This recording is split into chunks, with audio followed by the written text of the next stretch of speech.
Cuando hablamos de campos de concentración, inmediatamente pensamos en imágenes terribles de los horrores del Holocausto en la Alemania nazi. Pero aunque fueron probablemente los peores y más conocidos, no fueron los únicos ni el único lugar donde existieron.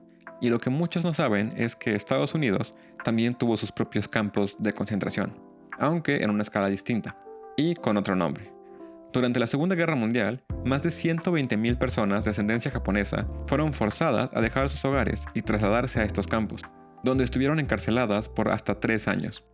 Esto es un dato nuevo sobre los campos de internamiento en Estados Unidos. El 7 de diciembre de 1941, 2 años después de haber comenzado la Segunda Guerra Mundial, Japón atacó la base naval de Pearl Harbor en Hawái, empujando a Estados Unidos a entrar en la Segunda Guerra Mundial. El ataque dejó a los estadounidenses en shock y rápidamente provocó una ola de paranoia y desconfianza hacia cualquier persona de ascendencia japonesa que viviera en el país. Se convirtieron en enemigos públicos y sospechosos de traición para el gobierno. Aunque no hubiera pruebas contra ellos, las tensiones raciales, combinadas con el miedo a un ataque, desataron una histeria colectiva. Los medios de comunicación de la época y los políticos aprovecharon ese miedo y fomentaron rumores de que los japoneses en Estados Unidos podían estar tramando sabotajes o actos de espionaje.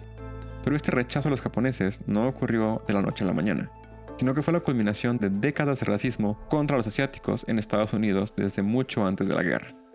Desde mediados del siglo XIX, los inmigrantes chinos que llegaron al país, principalmente para trabajar como obreros construyendo las vías del tren, fueron recibidos con hostilidad, y esta xenofobia se materializó en leyes como la Ley de Exclusión China en 1882, que prohibió la inmigración de trabajadores chinos y marcó el comienzo de una larga historia de discriminación contra los inmigrantes asiáticos en general. Los japoneses, que comenzaron a llegar a Estados Unidos en mayor número a principios del siglo XX, también enfrentaron barreras similares. En 1913, California aprobó una ley que prohibía a los inmigrantes japoneses poseer cualquier tipo de tierras. Además, los matrimonios entre asiáticos y blancos estaban prohibidos en varios estados, reflejando una profunda preocupación entre los políticos y la sociedad sobre la mezcla de razas. Este tipo de discriminación no solo estaba presente en las leyes, sino también en la vida diaria, donde los asiáticos eran vistos como una amenaza para el modo de vida americano y acusados de robar los trabajos estadounidenses. El propio presidente Franklin Roosevelt, que más tarde sería el que daría la orden de comenzar los campos de concentración, compartía muchas de estas ideas racistas. En una carta de 1925, mucho antes de convertirse en presidente, Roosevelt expresó su preocupación por los matrimonios interraciales entre asiáticos y blancos, describiéndolos como una amenaza a la pureza de la sangre europea y estadounidense. Roosevelt creía que las razas debían mantenerse separadas y que mezclarlas resultaría en una degeneración. Estas creencias influyeron en su posterior política hacia los japoneses durante la guerra.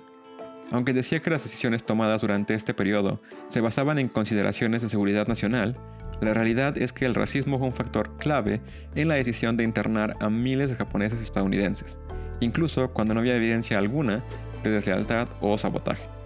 Así, poco después del bombardeo a Pearl Harbor, el 19 de febrero de 1942, el presidente Roosevelt firmó la Orden Ejecutiva 9066, que permitió al gobierno establecer zonas militares en las que se podían restringir las libertades civiles. Aunque en teoría no delimitaba específicamente a qué personas podía afectar, en la práctica resultó en que cualquier persona de ascendencia japonesa, más que nada los que vivían en la costa oeste, que era considerada la zona más vulnerable a un ataque japonés, fue removida y llevada a lo que el gobierno llamó centros de reubicación en el interior del país, donde iban a ser vigilados constantemente. Antes de esta reubicación forzosa, los japoneses estadounidenses llevaban vidas normales, como cualquier otro ciudadano. Muchos trabajaban en la agricultura, en pequeños negocios o eran pescadores.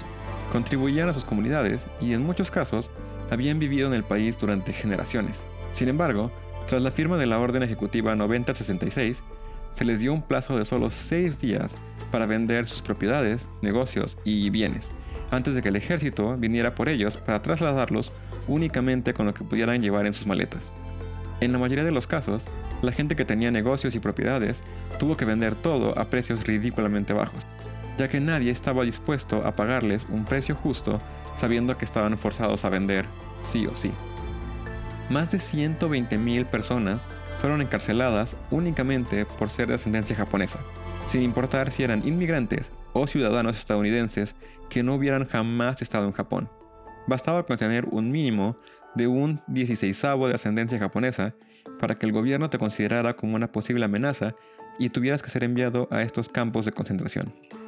Aunque la mayoría de los inmigrantes japoneses o los ciudadanos con ascendencia japonesa en esa época vivían en la costa oeste de Estados Unidos, incluso personas que vivían en Alaska fueron detenidas.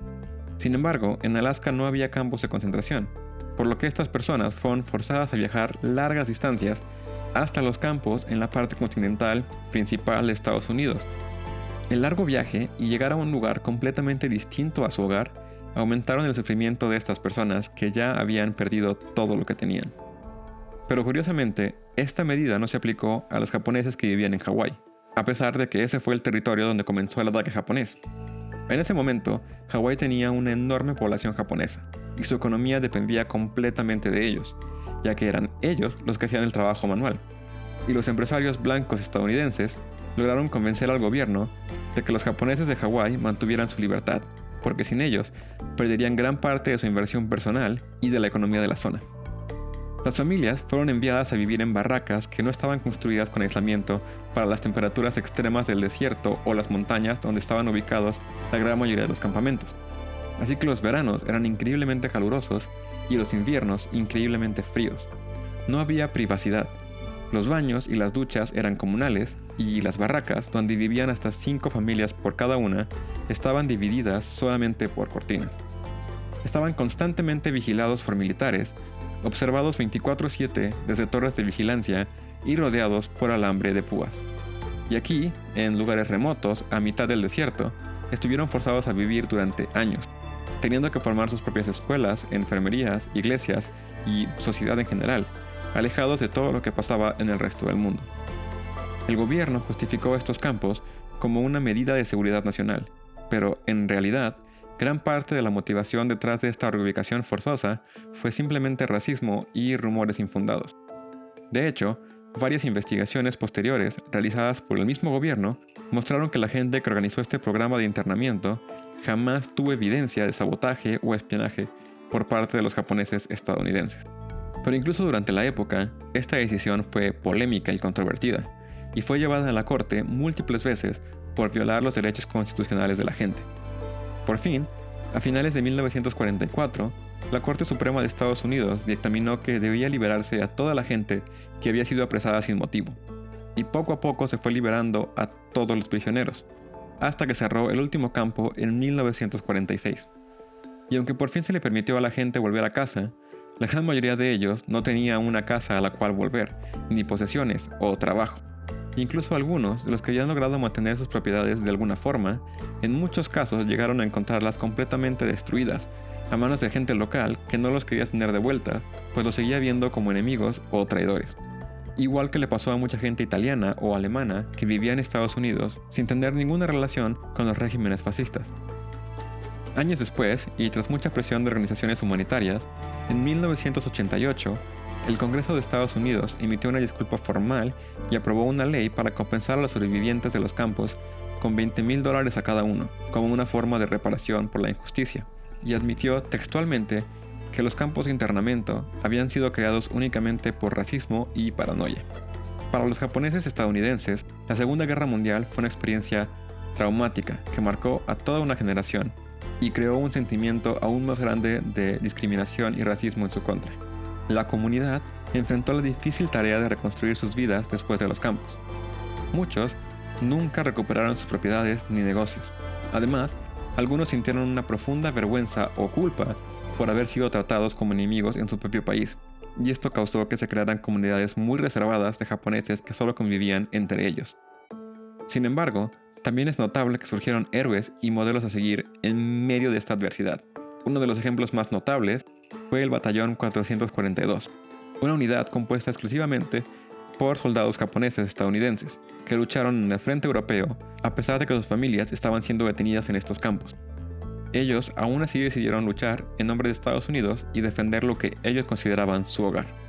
Aunque es verdad que el nivel de atrocidades de estos campos no fue para nada similar a lo que sucedió, por ejemplo, en Auschwitz o otros de los campos nazis, no podemos olvidar que esto y cosas similares sucedieron en muchos otros lugares, y que el racismo sigue siendo, hasta el día de hoy, algo que afecta a cientos de miles de personas cada día.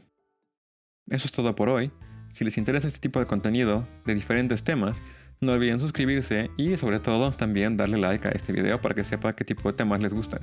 Espero que les haya gustado, que lo hayan disfrutado y sobre todo que se hayan llevado un dato nuevo.